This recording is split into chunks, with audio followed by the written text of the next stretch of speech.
Ng inyong poong Panginoong Jesucristo na nagmahal ng tunay at tapat sa inyong mga makasalanan.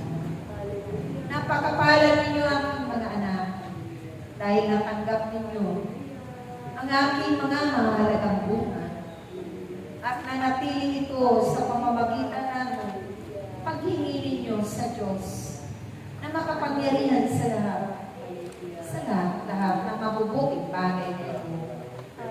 Na ito'y laging manatiling na bitbit ninyo sa bawat paghain ninyo sa mang tahanan na kanyang naikiling at gawain, na kanyang pinamamahalaan sa pamamagitan ng inyong mga pagsunod ng may kababaan at kalooban, kagalakan at puno ng pag-iibigan sa isa't isa.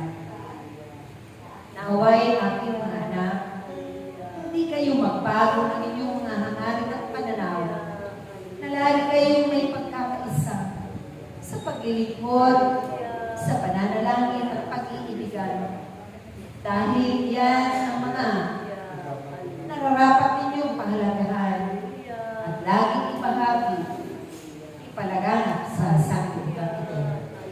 Kasabay ng pagpapalaganap ng kanyang makapangyarihang salita sa mundo. Naway ang aking mga anak, ipagpatuloy ninyo ang inyong sinimulan ng mga mabubuting bagay. Dahil kapag ito'y naganap lagi at sumainyong mga kapwa tao sa kanilang mga buhay, wala nang naguluhang magaganap pa. Wala nang kahirapan pa na mamamanas kayo. Wala na kayong sasapitin na kapahamakan.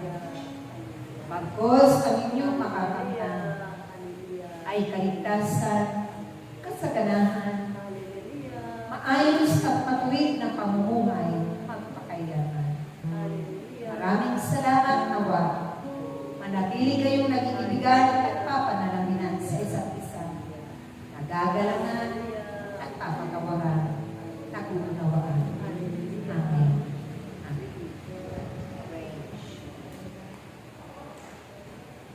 Amen.